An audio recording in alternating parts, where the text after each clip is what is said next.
தேவனுடைய தாசர்களை பார்ப்பது மிக்க மகிழ்ச்சி.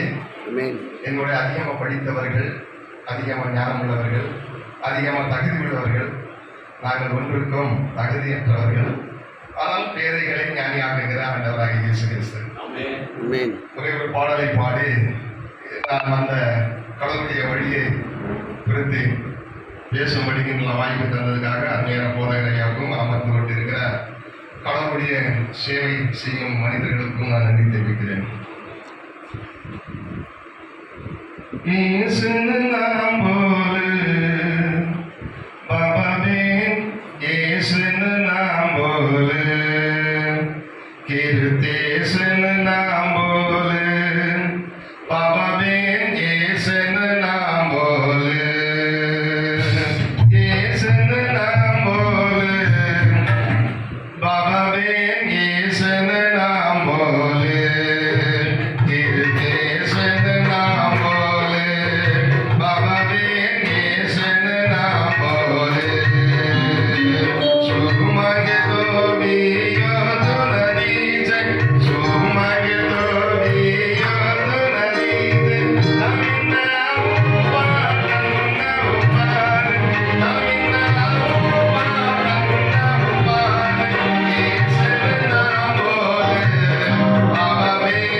கர்த்தருடைய நாமத்திற்கு மகிமையுண்டாதாக. இந்த பாட்டுடைய பின்னணி கீர்த்தன பாடல், கஷ்டமான பாடல்.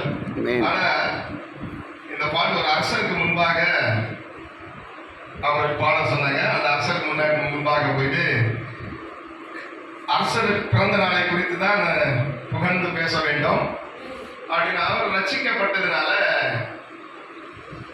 ராஜாவுடைய பேரை புகழ்ந்து பாடாம தன்னுடைய மனசை தானே பதில் சொல்லுகிறார். இயேசுவை துதி செய்ய மனமே, இயேசுவை துதி. மக்களை பற்றி புகழ்ந்து பாடிடாத, ராஜாவை பற்றி புகழ்ந்து பாடிடாத, உனக்கு வெகுமதி தருவான்னு சொல்லி ஆசைப்பட்டு என்ன பண்ற, கடவுளை புகழ்ந்து பாடாமல் மனுஷனை குறித்து புகழ்ந்து பாடிடாதுன்னு சொல்லி தன் மனசை குறித்து பாடின பாடல் தான் இயேசுவை துதி செய்யும் மனமே. அதுதான் எங்களுடைய லாங்குவேஜில், வாகரி லாங்குவேஜில் இயேசுவை துதி செய்யும் மனமே, இயேசுவை துதி செய்யும். இந்த மனசு தான் எல்லாத்துக்குமே காரணம். மனசு சரியா இருந்துச்சுன்னா எல்லாமே சரியா இருக்கும். கர்த்தருடைய நாமத்துக்கு மகிமையுள்ளதாக. என்னை பற்றி சொல்றது என்னவென்றால், நான் என்னுடைய சொந்த ஊர் திருவண்ணாமலை. 1980ஆம் ஆண்டுல ஆண்டவர் என்னை தெரிந்து கொண்டார். கிட்டத்தட்ட ஒரு 45 வருஷத்துல கர்த்தருடைய பணியில தொடர்ந்து செய்கிறேன். நிறைய போராட்டத்தின் மத்தியில முடிந்து செய்கிறேன். ஆனா எங்க போராட்டம் இருக்கோ அங்க வெற்றியும் நிச்சயம். ஏன்னா போராட்டம் இல்லைன்னா வெற்றி கிடையாது கிறிஸ்தவனுடைய வாழ்க்கை. எல்லா பரிசுத்தவான்களை நம்ம எண்ணி பார்க்கும்போது எல்லாமே சிங்கத்தின் வகையில் மீட்டிக் கொண்டிருக்கிறார். நெருப்புல இருந்து சாத்ராக் மேசாக் நிபுகத்துக்கு அவரை மீட்டி இருக்கிறார். அப்புறம் தலைக்கிளைய சவுலையும் போது மீட்டி இருக்கிறார். சிங்கத்தின் தானியால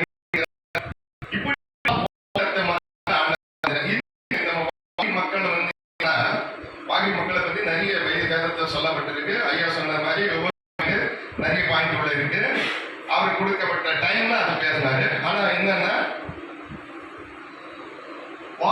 மக்களுங்கெல்லாம் உண்மையாகவே இயேசுடைய பிள்ளைங்க தான். ஏன்னா அவங்களோட வனாந்தரமா வாழ்றது, கூடாரமா வாழ்றது, குடிப்பில்லாத அப்பம் பண்றது எல்லா ரகசியமும் வயிற்றில் கொடுக்கப்பட்டிருக்கிறது. இப்படி 1980 ரசிக்கப்பட்டு ஒரு 45 வருஷமா குறைஞ்சபட்சம் ஒரு 3 ஊர் கிறிஸ்தவராக மாற்றிருக்கிறேன்.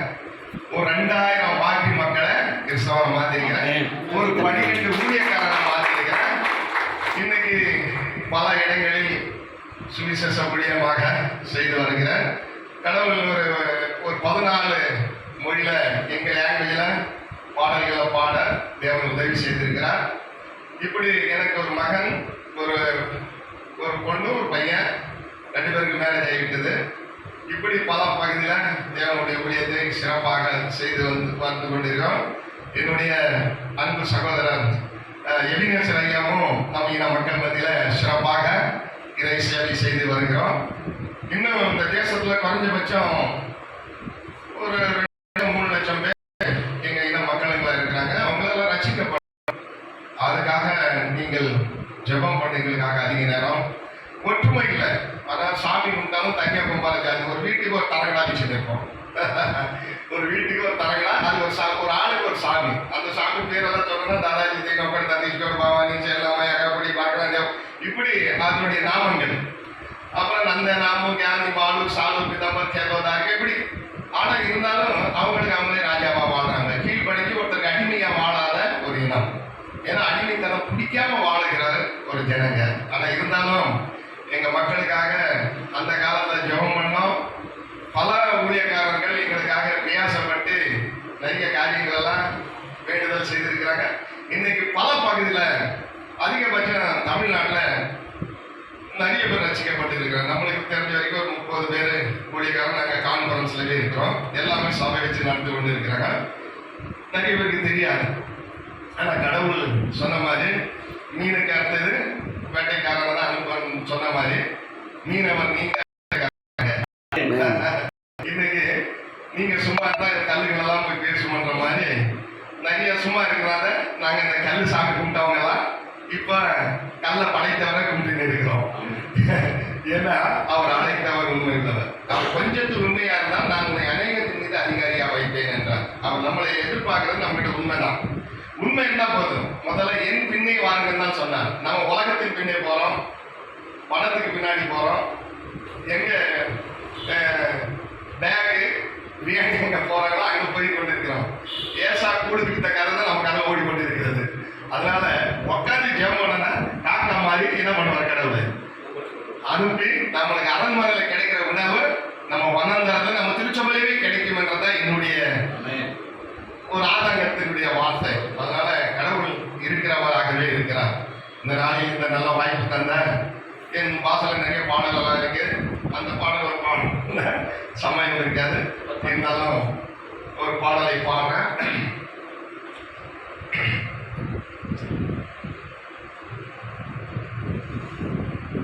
அந்த கீர்த்தனை பாடல் பாடுறேன் வரல இல்லை. சரி, நான் ஒரு லேட்டஸ்ட்ல ஒரு பாடலை பாடுறேன். டிரான்ஸ்லேஷன் பாடுறாங்க. என்ன பாடுறேன்னா